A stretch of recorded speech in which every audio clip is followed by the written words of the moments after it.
Good morning, everyone. Welcome to the Daily Commodities and Currencies podcast. Let's start with what has happened in precious metals yesterday, as well as in the energy complex. So, talking about gold, gold prices have climbed to near $4,500 per ounce levels in the spot markets in the early Asian trading hours, after, but also witnessed profit booking moves in the early trade.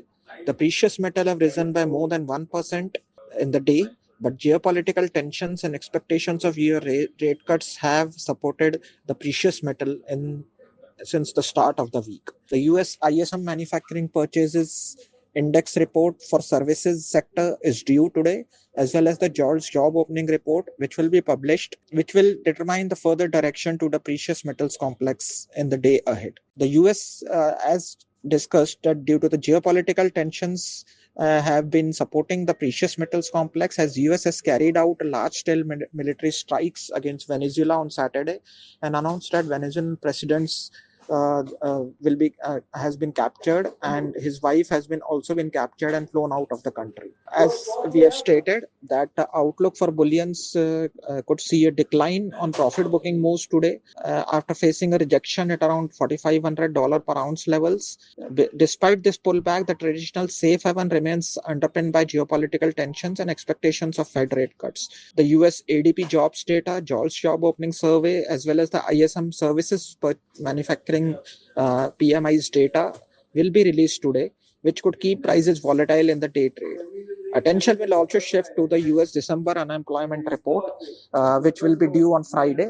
The US economy is expected to see 55,000 jobs gains, while unemployment rate is expected to take down. If the report shows a stronger than expected numbers, this could support the US dollar and keep the upside limited in the for the precious metals complex. Overall, base metals copper is extended a strong rally after breaking the $13,000 per ton levels for the first time, as investors are focused on tighter supply and a positive mood in the broader financial markets.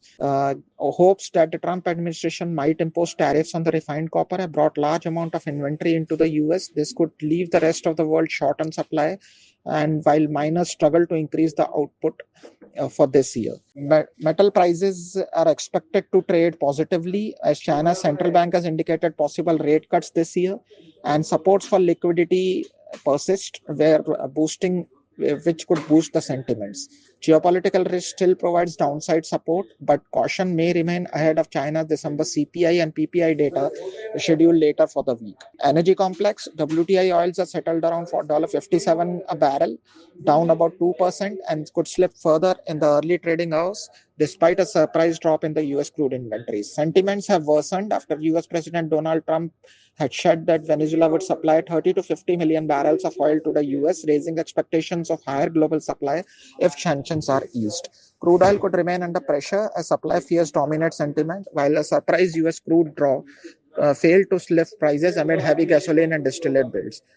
Trump's statement on 30 to 50 million barrels of Venezuelan oil had reinforced fears of rising global supply and easing sanctions. Ceasefire hopes in Russia and Ukraine have further reduced risk premium, while WTI remains under pressure below $57 and a support of $55 to $54 and a resistance of 58 to 58.5 could persist in the near term. Currencies outlook, the rupee's recent recovery is largely a tactical bounce seen yesterday, where it is driven by foreign bank dollar supply and a tentative return of foreign inflows. However, the currency sentiments remain fragile as the structural mismatch between dollar demand from importers and limited supply persist. The trend remains neutral to bullish for the spot rate as long as it remains above 89.90. Dollar demand from importers at any depth could limit the rise in the current local currency, despite dollar sales from the state-owned and foreign banks seen in the last few sessions. So overall, this is all about the outlook for this week. As I have said, the macro data will be scheduled today, ADP report as well as the ISM services PMI report, which will be crucial to determine the further direction in the metals and energy complex. Thank you very much and have a great trading day.